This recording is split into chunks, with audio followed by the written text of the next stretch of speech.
ఇక గుడిసెవాసులపై అక్రమ కేసులు ఎత్తివేయాలి. గత సర్కారు మోసంతోనే కాంగ్రెస్ను ప్రజలు ఆదరించారు.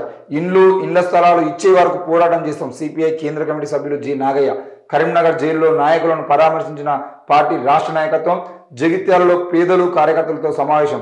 జగిత్యాల జిల్లాలో ఇళ్ల స్థలాల కోసం ప్రభుత్వ భూముల్లో గుడిసెలు వేసుకున్న వారిపైన, వారికి అండగా నిలిచిన నాయకులపైన అక్రమంగా కేసులు నమోదు చేసిన వారిని వాళ్ళ మీద కేసుని బేషరతుగా ఎత్తివేయాలి. రిమాండ్కు పంపిన వారిని వెంటనే విడుదల చేయాలని సిపిఐ కేంద్ర కమిటీ సభ్యులు జి నాగయ్య డిమాండ్ చేశారు. కరీంనగర్ జైల్లో ఉన్న నాయకులను, గుడిసెవాసులను బుధవారం ఉదయం నాగయ్య సహా రాష్ట్ర నాయకులు, జిల్లా నాయకులు పరామర్శించారు. అనంతరం నగరంలోని ముకుందలాల్ మిశ్రా భవన్లో నిర్వహించిన మీడియా సమావేశంలో నాగయ్య, రాష్ట్ర కమిటీ సభ్యులు భూపాల్ మాట్లాడారు. జగిత్యాలలో 6 నెలలుగా సిపిఐ ప్రజా సంఘాల ఆధ్వర్యంలో భూ పోరాటం సాగుతుందని, జిల్లా కేంద్ర శివార్లోని ప్రభుత్వ భూముల్లో పేదలు గుడిసెలు వేసుకుని జీవిస్తున్నారని తెలిపారు. నిరుపయోగంగా ఉన్న సర్కారు స్థలంలో నీడలేని పేదలను సమీకరించి గుడిసెలు వేసి తప్పెట్లయితే చెప్పేసి వాళ్ళు అడుగుతున్నారు. మరి గుడిసె వాసులకు సంబంధించిన విషయంలో కాంగ్రెస్ ప్రభుత్వం నిన్న కూడా ఆ ఇల్లు కట్టుకునే వాళ్ళకి 5 లక్షల రూపాయలు సహాయం చేస్తామని చెప్పేసి ప్రకటించింది, మనందరికీ తెలిసింది.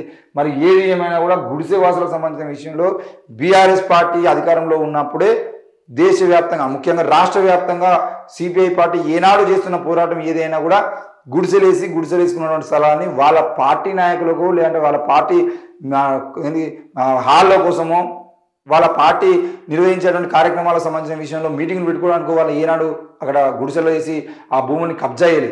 వాళ్ళు కేవలం పేదలు ఎవరైతే ఉన్నారో వాళ్ళకి ఇల్లు అడుగు జాగా కావాలి. ఒక్కొక్కరికి గుంట భూమి ఇస్తారా, 2 గుంటల భూమి ఇస్తారా?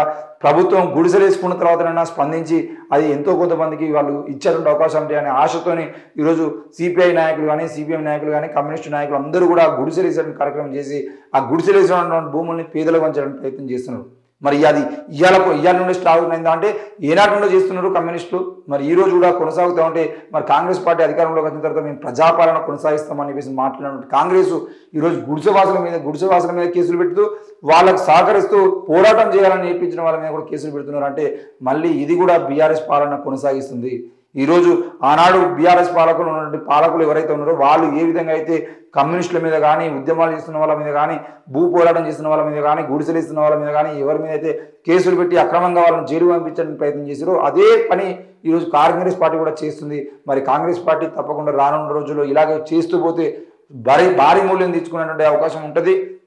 మరి ఇప్పటికైనా వాళ్ళు కోరుతున్నది, ప్రజలు కోరుతున్నది ఏంటి అని అంటే ఎవరైతే పేదలకు భూములు పంచాలని, పేదలకు కనీసం ఇల్లడుగు జాగాలని పోరాటం చేశారో వాళ్ళకి తప్పకుండా ఇల్లడుగు జాగలియాల్సిన ప్రభుత్వం వాళ్ళ మీద కేసులు ఎత్తివేయాలి.